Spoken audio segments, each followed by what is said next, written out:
It's hard to be successful if you're scared. I was terrified of everything. Like, I have always been really scared of life and scared of people. And I grew up in a kind of a violent environment, and I learned really young that fear stops everything. Like, fear, it's hard to be successful if you're scared.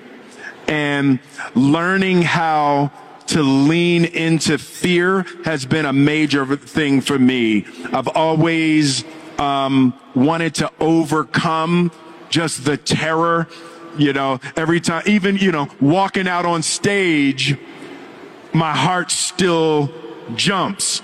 A business is really about people more than it's about product. You'll get great product if people feel taken care of, And we were just talking in the back, and one of the things I like to do in these kind of situations is I like everybody to take a second and turn your attention to the people around you.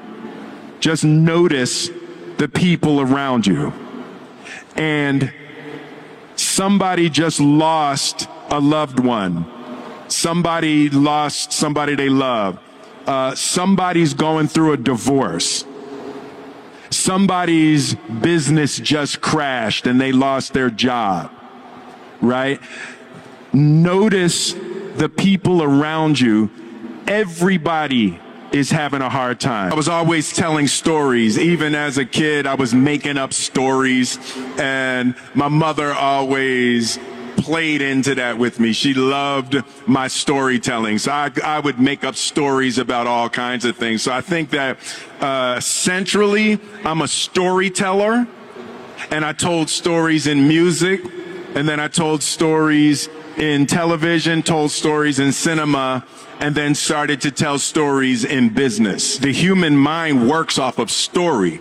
The human mind itself actually is a storytelling machine. The mind wants to tell and consume stories. As a businessman, when I'm starting meetings, it's always about a story.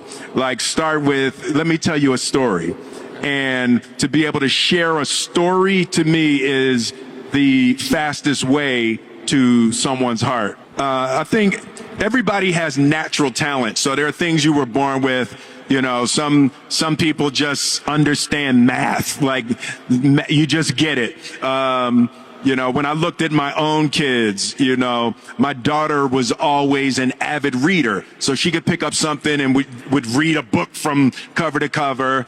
But she wasn't good mathematically. Her mind just didn't naturally take to numbers. But the idea of having a talent is different from cultivating a skill, right? So I've never thought of myself as wildly talented. I thought of myself as just a serious, disciplined, hard worker. I can craft a skill around a talent in a way that I don't mind suffering to cultivate a skill. It's turned into something that I never dreamed and I never imagined. And what I found is the definition of success kept changing. Right? So I started with one idea of success. Man, if I could just have a hit record. If I had a hit record, I would be the happiest person in the world.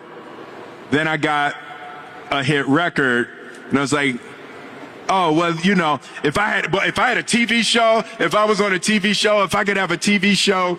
And what I found is, for me, success was always like a carrot on a stick. That you get it, and then all of a sudden you want another thing. And I was starting to realize I had to define success differently for myself if I ever wanted to be happy.